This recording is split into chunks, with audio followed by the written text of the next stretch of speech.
everyone. Welcome to the 312th episode of the Internet of Things podcast. This is your host, Stacey Higginbotham, and your co-host, Kevin Toffel. And we have a really excellent show for you today. We're going to be talking about Cricut, which is a connected crafting machine, and it's very, very bad, terrible, no good, horrible day. We're also going to be talking about letting Google into your bedroom, Apple pulling the plug on the HomePod, new products from Ring. We've got some details on the Particle IoT development platform. And Kevin has found an IoT door handle that's kind of fun.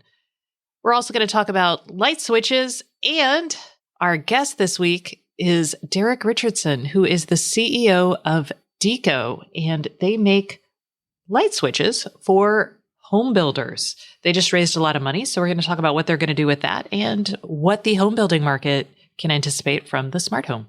All of this and more awaits you this episode. But first, let's hear from this week's sponsor. This week's sponsor is Smart Charging Technologies. These guys are the developer of the Switch Always On. This is a smart IoT DC micro uninterruptible power supply designed to improve the power reliability and connectivity of your networking devices.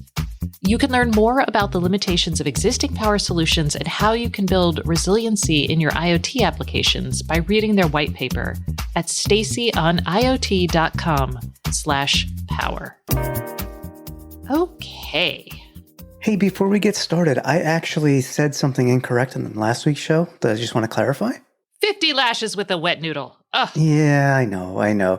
I'll explain my mistake. And it was a mistake. By all means, I certainly accept responsibility. We were talking about outdoor cameras, security cameras, and I mentioned the Wyze. And you had asked me if it supports batteries, if it has batteries, or it needs to be plugged in. And I said it needs to be plugged in. Technically, the Wyze outdoor cam is battery powered. So that was my mistake. What I was thinking was, because we were talking about the Logitech Circle View doorbell with its night vision, the color night vision, the newest Wyze Cam, the Wyze Cam indoor/outdoor camera, which has the same night vision color feature, that actually does require a plug. That's what I had in my head. So I goofed. We had a couple of people ask why I said that, and that would be why I said that. So I just wanted to clarify. That's okay. We all have these moments of brain, here it is, cloudiness. Well, let's just call it cloudiness. So, okay. So to clarify, the original Wyze Outdoor does have battery. That is correct. And I should have known that because I still have one overlooking my front driveway. It's not plugged in. Oh, there you go. All right. Thanks for that, Kevin. And now let's talk about Cricut and crafting. Kevin, are you a crafter?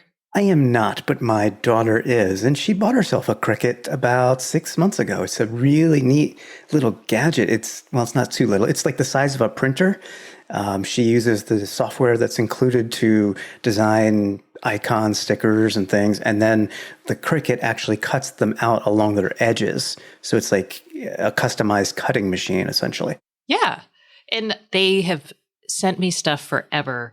Partly, I think, because I'm a woman, but also because these machines are connected.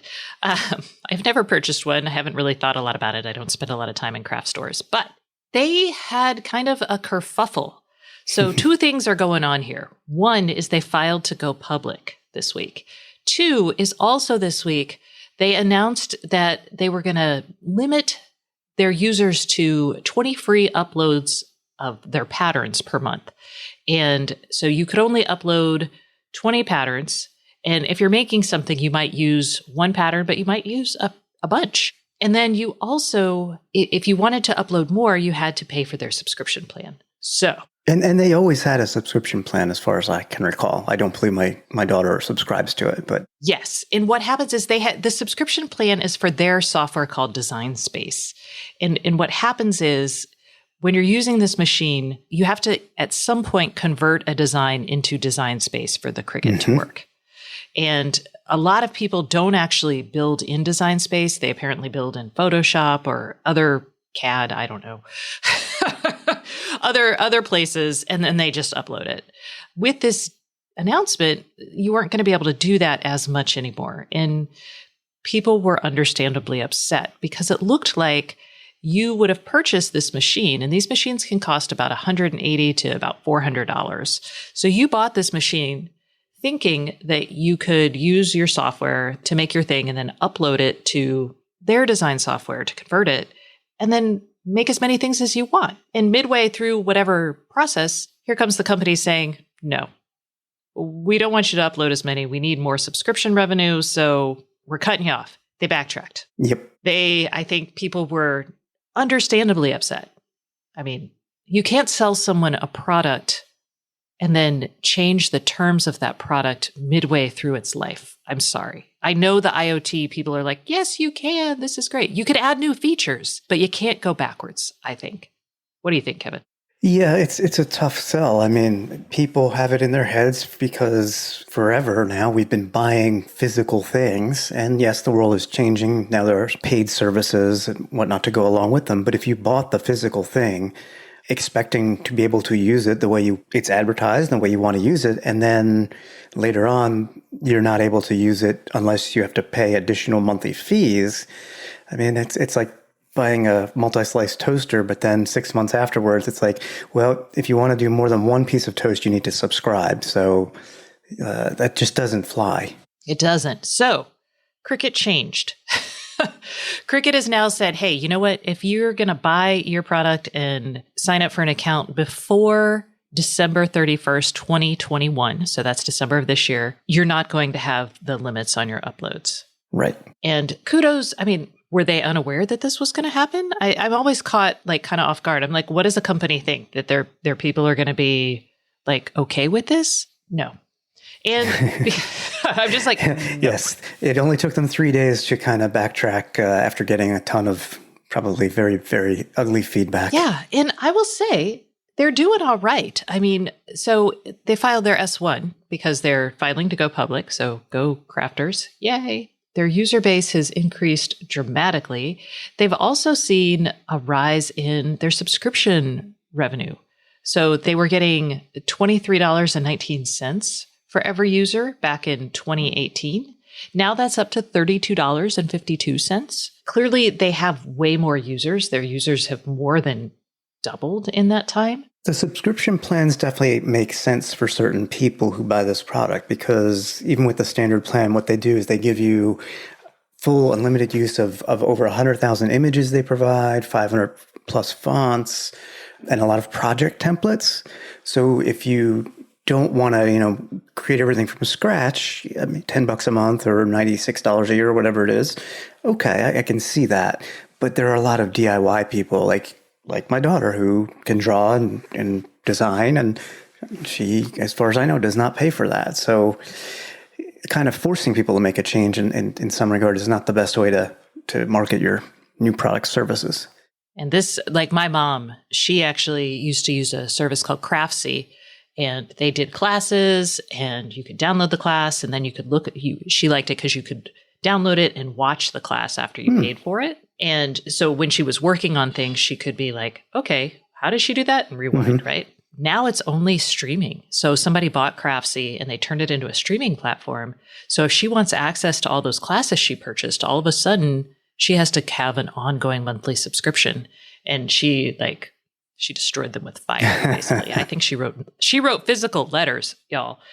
So she managed to download all of her old classes, but she is not going back to this. So anyway, crafting. Who knew there was so much IoT involved? We all do now. Let's move on to Google. Google has a new Nest Hub, and we'll have a review coming out probably towards the end of this month. But the new Nest Hub people have said it's creepy. People have said it's cool. People have said I personally have said it is a new way to think about the smart home device, and the smart home devices are now becoming more like smartphones. I'll tell you why.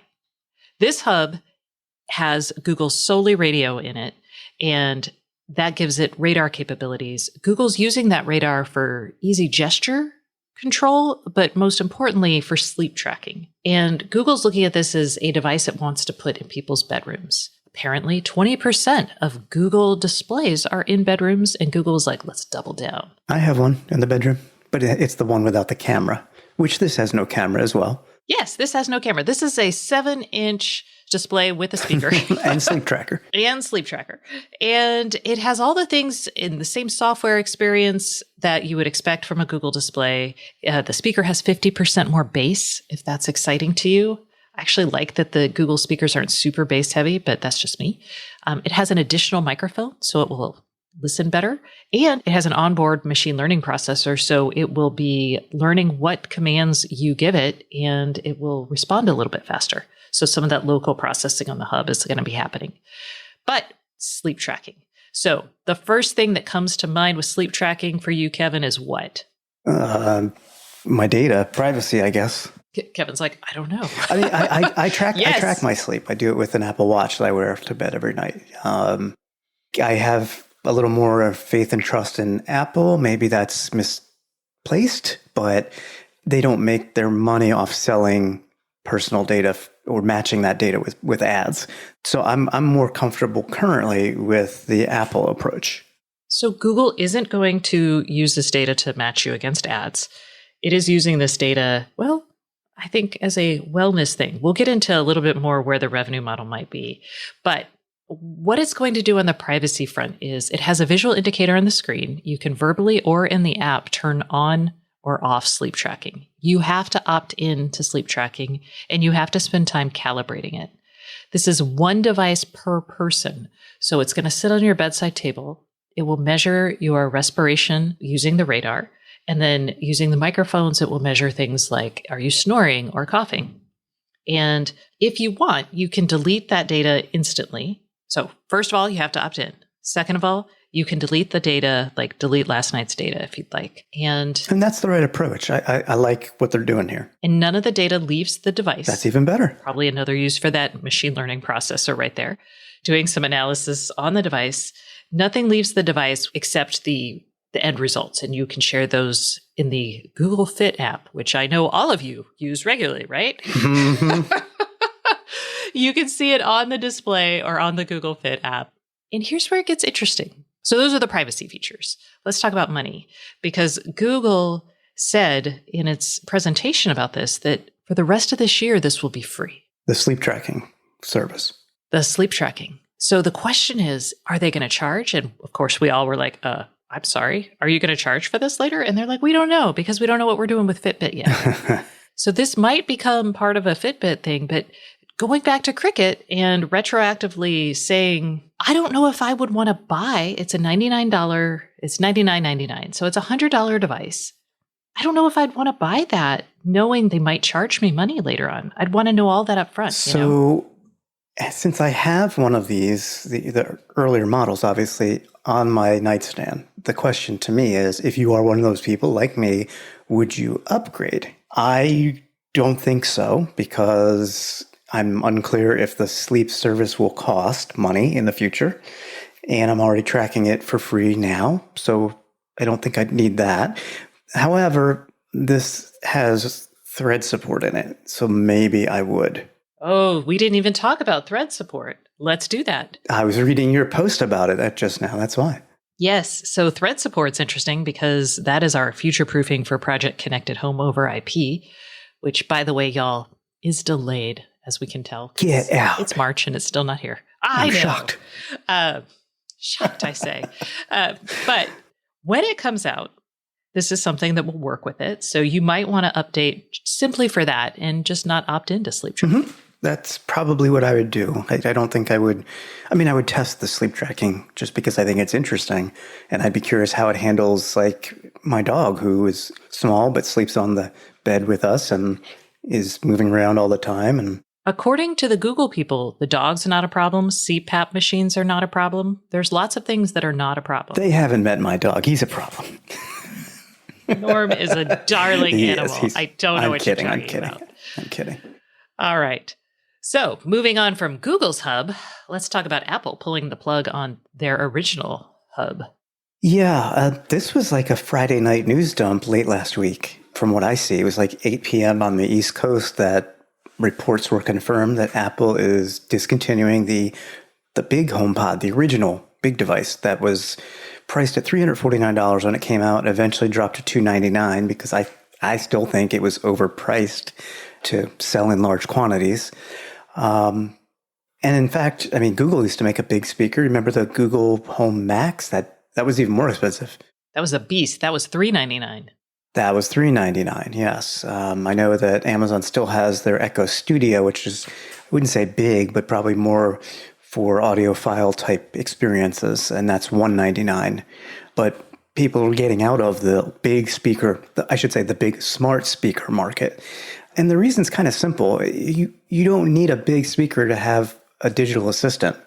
You know, I mean, you get a little Dot, a Nest, or an Echo Dot, or a Nest Mini, or even the HomePod Mini. You know, I mean, those are all $50 to $100. And a lot of them have line out. So if you really want to tie it to an awesome speaker, you can. Exactly. And in fact, like the high quality connected speaker market, that's been around for a while with Sonos and others, and they've done the reverse. They've added, digital assistants to the speakers themselves, as opposed to coming out with a smart speaker.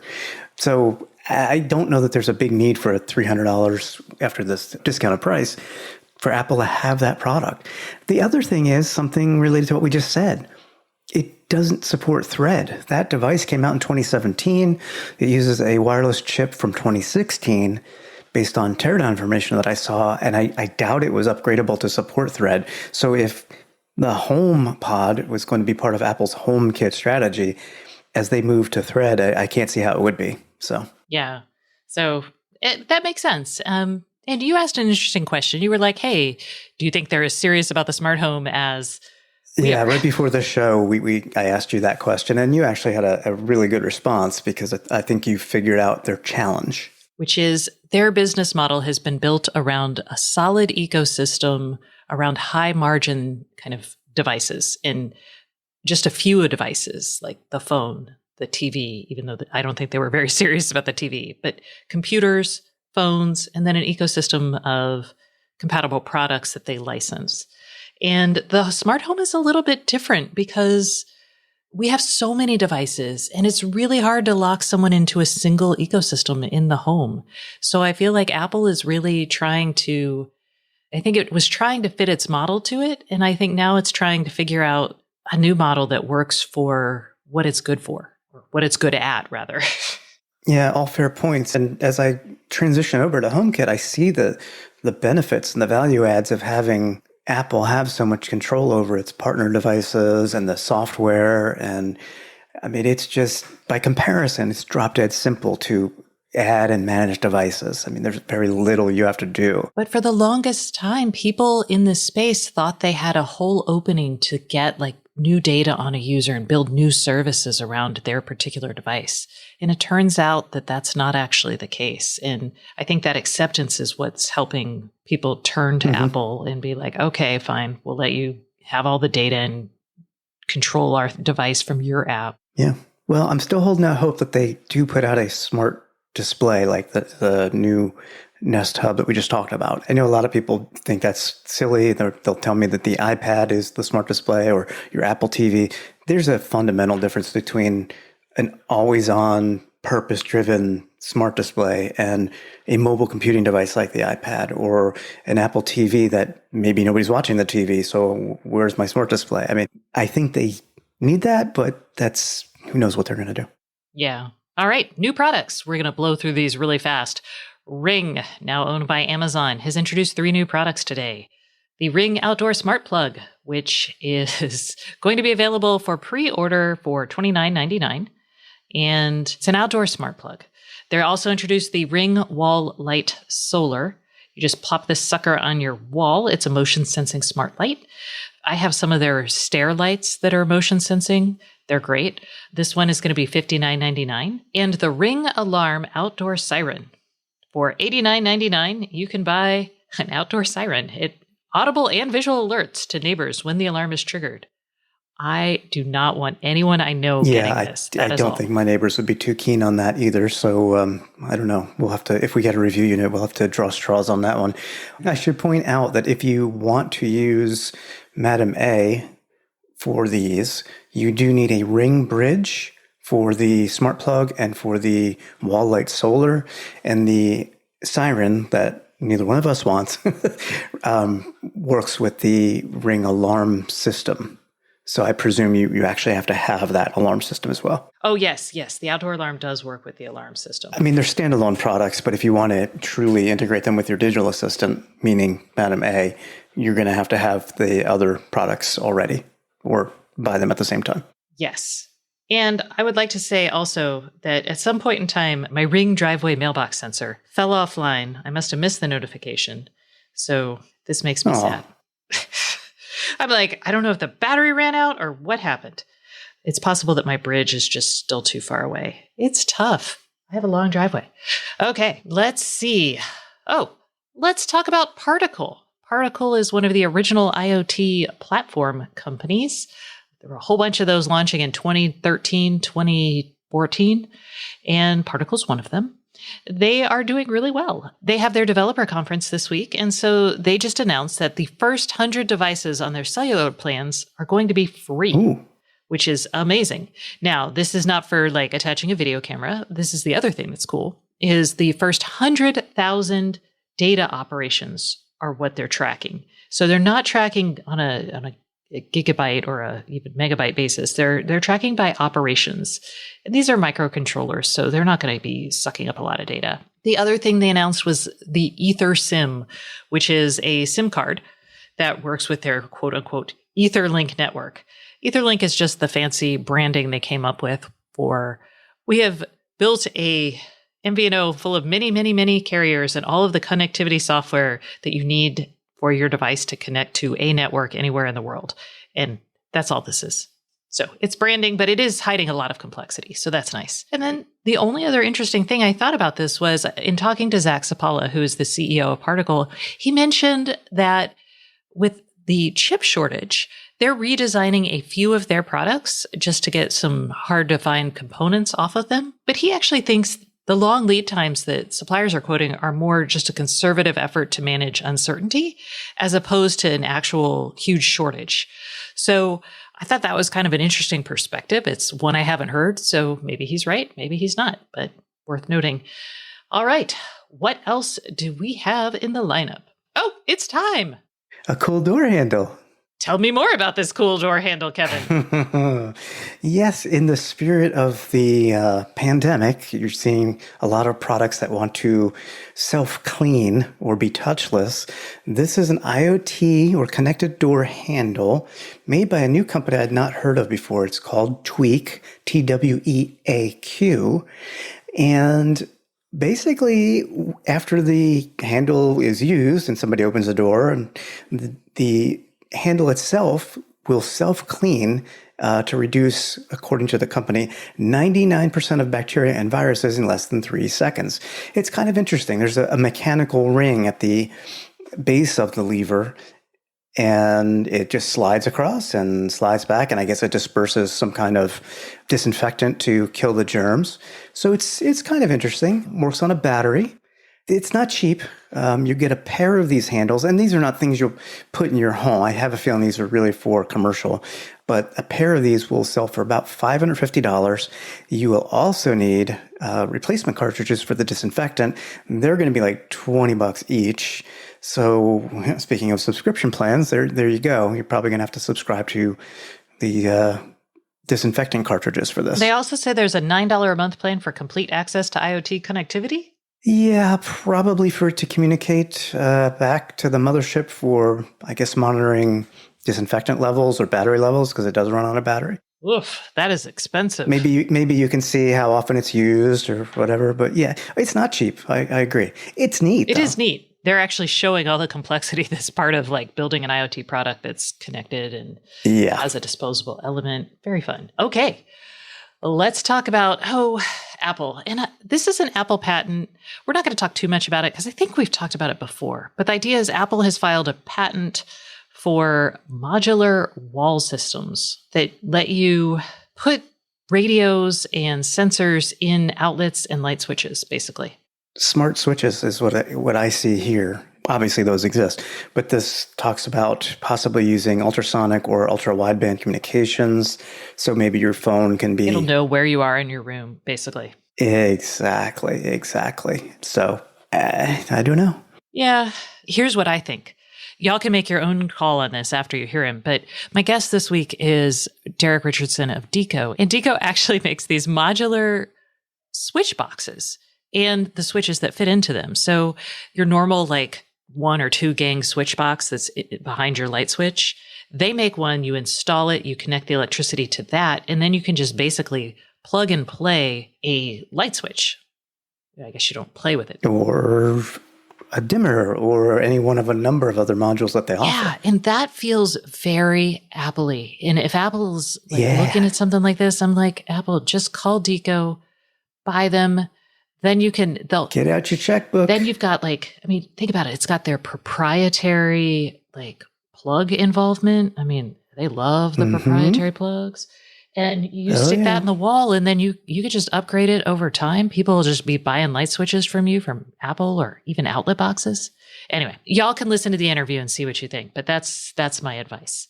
Okay, it is time for the Internet of Things Podcast Hotline. The Podcast Hotline is brought to you by Very. Very is a fully distributed IoT engineering firm helping you get your biggest projects fully operational, on time, and on budget. You can discover what Very's multidisciplinary teams can do at www.verypossible.com. Okay. Internet of Things Podcast Hotline. Every month we give away a smart speaker of your choice. All you have to do to be entered to win is to call us at 512-623-7424 and ask us your questions. I'm going to tell you right now, nobody has been calling and asking us questions. No one. What the heck? What? Okay, very few people. So I'm going to call. Get your questions lined up. Call us and you're entered to win. It's going to be great. Okay, this week's question is from, we think it's Dave. It was very low volume, so we went through a number of iterations to try and figure out. It sounds like Dave to us. Yes, I started off thinking it was Abe. Then we went to Gabe. Now we're at Dave. If you're not Dave, Abe, or Gabe, we're very sorry. Let's hear it. Hey, Stacy and Kevin. I'm Abe. I'm looking to equip my house with security cameras, maybe 3 or 4 for the front door, back door, and maybe some in the house. Currently, we are using mostly iOS and Mac computing devices, but we do have some Echo devices in the house as well, and a Ring doorbell. I'd prefer to go the HomeKit route, but I don't know, whatever you would recommend. I'm basically looking for your recommendation for what's the best out there that would work for our family. Thank you very much. Appreciate the Well, this is a timely question because just last week I discussed the Logitech Circle View doorbell, video doorbell. And I know that's not what Dave is looking for. However, I touted some of the benefits of that doorbell, and one of them is HomeKit Secure Video, which uses iCloud. You need at least a 200 gigabyte iCloud subscription if you have one camera or video doorbell, and then you need the 2 terabyte one for up to 5. I'm not saying he should buy the doorbell, but Logitech does make the Circle View security camera as well. And that is $160. Not cheap, but it does support the HomeKit Secure Video.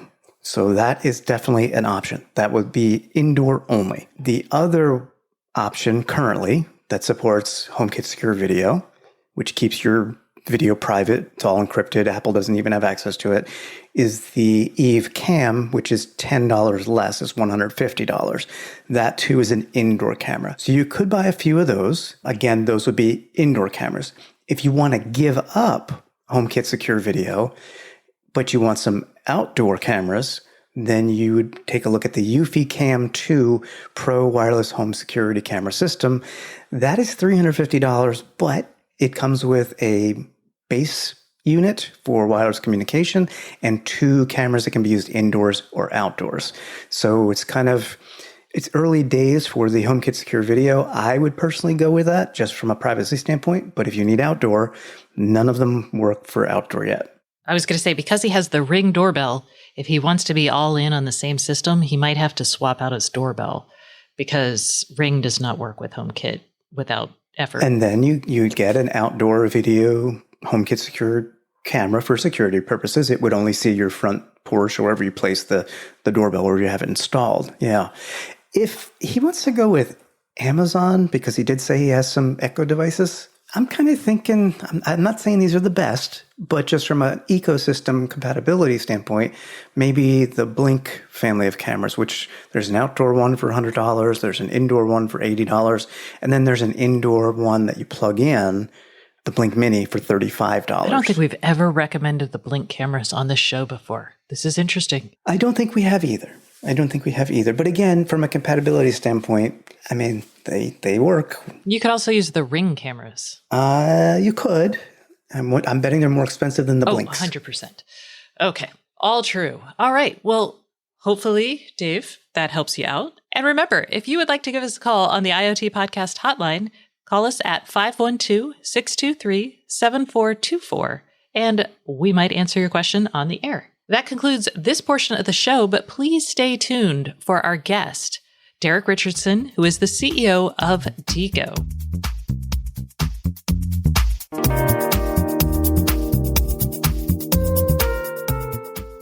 Hey everyone, welcome back to the Internet of Things podcast. This is your host, Stacey Higginbotham, and today's guest is Derek Richardson, who is the founder and CEO of Deco. Hi Derek, how are you today?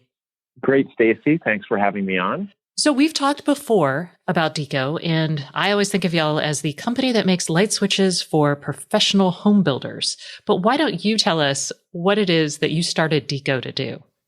Yeah, great question. It's there's a lot of different companies that make smart connected products. And the unique insight that we had was, there's lots of products that are available for high-end custom home builders and for do-it-yourselfers that are retrofitting their existing home. But nobody was really building products and services to do the high-volume production home builders. So there was just never the right kind of offering there. And they're those customers, the D.R. Hortons, Lennars, Pulte's of the world, they're really high volume, very cost sensitive, and they just can't speculate in putting in, hundreds or even thousands of dollars for smart lighting in a home. And so we invented a modular plug-in light switch platform that allows basically the builder to buy our simple light switches, and then the homeowner can easily upgrade without the need of or hassle of calling an electrician or cost, and personalize their home to exactly what they want. It's the first time somebody's really built something specific for the production home builder market. But obviously our solution is pretty broad, and it can extend into multifamily and eventually custom and some of these other markets too. So we're super excited about what we've done. Awesome. We'll get deeper into that. But first, y'all just raised a new round of $12.5 million. And I'm curious, what are you going to do with that money? Well, it's pretty typical stuff of just accelerating growth of the company. So this is our Series B financing, $12.5 million added to a total of about $36 million that we've raised so far. And so we're just, expanding sales, marketing, moving production to multiple countries. We currently are manufacturing in 2 countries, adding a third, and just making sure, for our customers, home builders, they have all the supply that they need. We have a wide range of additional products that we're working on right now that we will want to launch too. So all the growth capital that we need to fuel the engine of the company. Okay, so let's go back to what's unique about y'all. And I think it's worth noting that building a product for a home builder is very different than building a product that's going to be sold in Home Depot for a DIYer or maybe even a custom installer to build. So can you talk about the sorts of things that y'all thought about when designing your switches? When building products for home builders and their homeowners, you have to incorporate both their needs. So let's just talk about the builders first and foremost. It's a very low cost margin business, home building, especially on the production side. So they're extremely cost sensitive, especially in the last 12 months with COVID. We've seen the materials costs and everything go through the roof on things like lumber and faucets and bathtubs, everything, right? So they're extremely cost sensitive. And so we had to have a product that really didn't add much, if any, cost to what they're spending today for their light switches. But provides unique differentiated value for their homeowners. So a homeowner, one of the first things you do when you move into the home, you're buying a new TV, you're buying a couch, you have all these expenses, and you're trying to make your home exactly right for your family. Well, often the builders have put in just a simple on-off light switch, and now you've got a really bright lights in your kitchen, your dining room, your master bedroom. You want to put that dimmer in. With every other solution, you have to go and rewire it yourself or call an electrician, wait for them to come, and then pay them a lot of money to go do it. Our unique innovation is the fact that they're plug and play compatible. So the builder can buy a low cost version that goes in every home, every light switch location. And then the homeowners can pick and choose and personalize whatever product meets their family's needs without any hassle. Okay, so let's talk about the last few years. You guys launched in April 2015. So you were post Google acquiring Nest for a ridiculously large sum of money. So I feel like y'all are probably a little bit more realistic. But now you've come all the way through general disillusionment with the smart home, kind of the chaos of having lots of products. You've seen 2 iterations now of Lennar's strategy with the smart home. So what has changed since you started the company? What have you noticed changing in the world of home builders in how they're reacting to the smart home? Yeah, I think back in 2015, there were a handful of the top production builders that were including standard offerings. You mentioned, Lennar's gone through a couple of iterations, and other builders started to copy or adopt smart lighting, but they really kind of got into the added cost and complexity. And so that burnt a bunch of people's fingers. And now they're really looking for solutions that really do not modify how they build a home. They can use their existing trades and something that doesn't add a lot of upfront cost. And, that's where our solution has really kind of helped kind of grow adoption of smart lighting, because everyone's kind of just stuck with using one smart light switch and calling it smart lighting. And that's really not a good solution for homeowners. And your product sounds like you kind of take out a lot of the challenges of day-to-day life with smart lighting away from the builder. I imagine as a home builder, I probably don't want to have to think about programming the right dimmer settings for a kitchen and a dining room, right? Or having to hook everything up to Amazon Echo or Google Home. So I'm curious kind of how you help builders make that link for the consumers who end up buying that home between all of the options and all of the services that are out there for this, or maybe you ignore it.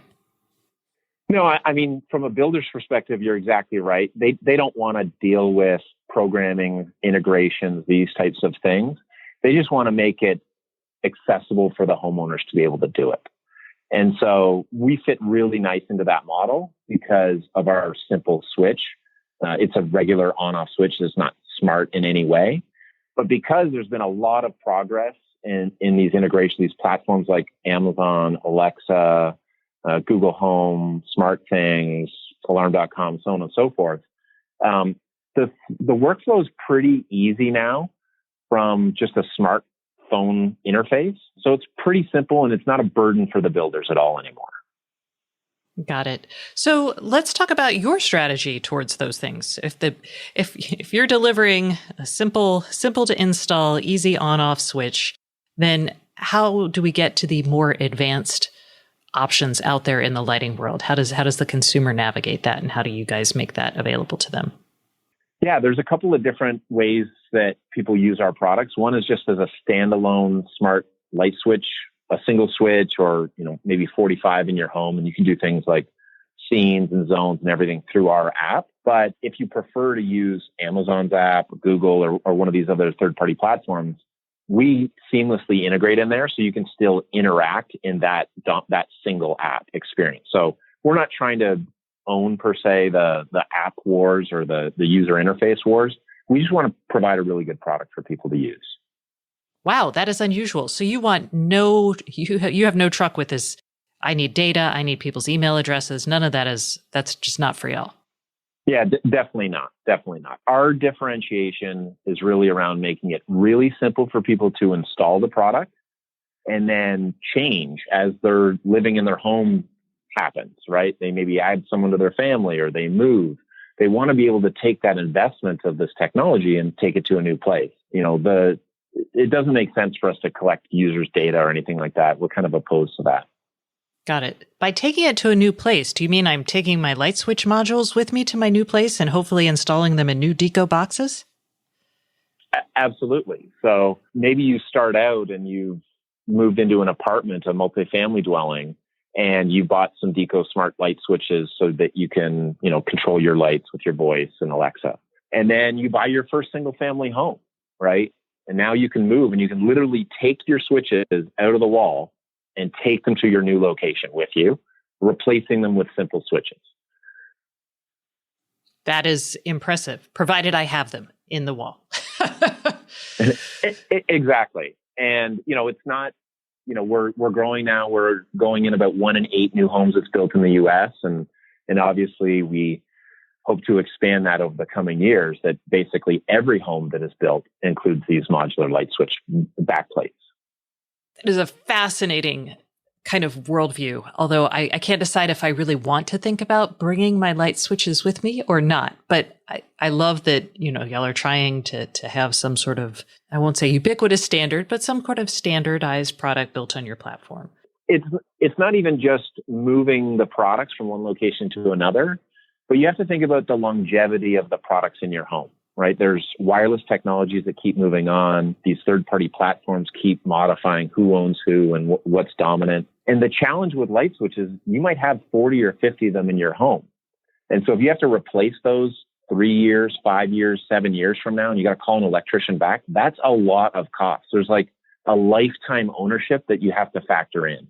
Whether you're moving to a new place or you just need to upgrade to the latest technology or you want to do something different, there's a cost that's eliminated with this modular interface. All right. So let's talk about your switches. You've got motion sensing, you've got fancy controllers, you've got very simple dimmers, and they all seem to be Bluetooth based. So when we were talking about longevity, I would love to hear kind of your strategy around starting with a Bluetooth mesh as opposed to something like Wi-Fi, and then kind of talk about where we might be going from there. Yeah, there's kind of 2 broad families with Deco. We've got our simple products that are not connected in any way. They're just, think of it like a standalone dimmer motion sensor. And then our smart products. And our first ones were Bluetooth mesh only, but the newer products that we launched this past year are Bluetooth mesh and Wi-Fi. And so we're going to keep adding kind of the latest standards to be able to migrate with wherever the market is moving. Got it. And I have to ask, because the market may be moving in the, I don't know, not so distant future. There's an effort called Project Connected Home over IP. And we were supposed to see a standard already coming out from them, but it is, I've been assured, still on the way, probably around mid-April. So are y'all looking at something like future-proofing around Thread or something like that to work with Project Chip? Yeah, we're constantly looking at these new standards and adoption, want to have access to them. We currently don't support these things, obviously, because it's not fully ratified yet. But we have the ability to over-the-air update these things. So that's been really important for us to keep the longevity. As long as the hardware interface is supported, we'll be able to push out new updates to support new standards. We currently don't support Thread, but it's definitely something that we've been looking at. Got it. I have to ask because I have many listeners to the show who are like, I have actually had them send me emails about Deco stuff. As a normal human being who is a DIYer, can I buy the boxes and then the switches? I know I can buy the switches. Can I buy the boxes? Absolutely. They're available on Amazon or on our website. We often are talking about builders because we think that that's a great way for somebody to have an experience where they can just unplug and plug in our products. But our products can go in any existing home. You do need a neutral wire, but that's pretty standard for the last 30 or 40 years. True. GE did put out something that doesn't require a neutral wire, and that was super exciting for lots of people. Yeah. So what would you say, as someone who's been in this industry for 6 years, what would you say your biggest challenges have been as you're trying to kind of navigate between all of these huge players, between fears about obsolescence, even between costs and worries that consumers may not really care that much about smart lighting?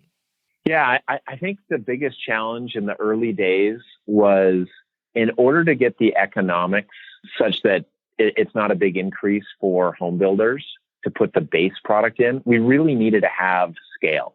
And it's kind of a chicken or egg thing where without the customers, you can't get the scale, and you can't get the scale without the customers. So it takes, making an investment in strong investors to help us get there. That's one big challenge. We're over that hurdle now, of course. Another major issue is just about reputation and credibility in the market. Home builders don't really want to jump on the latest startups technology, because what happens if you're not there in a couple of years, right? So it took many years of us constantly meeting with builders at trade shows, building the relationships, winning a lot of small guys and increasing in size over time until you can get some of the biggest guys in the market. I know that you've been focused on the consumer market. Are you at all interested in the commercial market? Yeah, I don't think Deco is going to do anything directly beyond residential, but we have a bunch of companies that we're partnering with to go after other verticals, other segments. But yeah, I think there's a real value proposition for what we're doing in the commercial spaces as well. But there's so much opportunity for us in residential that I think we're going to be very busy over the next few years, just expanding. Yes. I mean, going 1 in 8 new homes built, that's pretty significant. Okay. And the only other thing I wanted to ask you about was the pandemic, COVID-19. How has that affected your business? Yeah, it's been kind of mixed in that we had a big scare at the beginning of January as we were ramping a lot of customers, and there was a tightness in supply. I'd say we narrowly got through it in January, February timeframe when things shut down. But it's been really exciting because after March, April timeframe, the home building industry and the demand for new homes has gone up dramatically. So there's a ton of excitement there. A little bit of a mixed feeling, but it obviously helped us secure some really big deals in the latter part of 2020. And we're very bullish on the housing market. And so I think it's overall very positive, but difficult when operating a company, transitioning from being in an office to everybody working from home. But I think it's gone pretty well, actually. Nice. Yeah, I will say the shortage of housing has become incredibly apparent during the pandemic. We're not just limited to the new home builders, but anyone that's doing any kind of major renovation has a builder and electrician on there. And it's the perfect time to put in the Deco backplates and system as well. So we've seen a huge uptick there in that market segment. Excellent. Yes. My philosophy is while you're in the walls, let's do everything. Well, Derek, thanks so much for coming on the show this week. No, thank you very much. Thanks for having me. That's it for this week. Thanks so much for listening. And remember, if you'd like more IoT news, sign up for my newsletter at stacyoniot.com. We'll see you next week.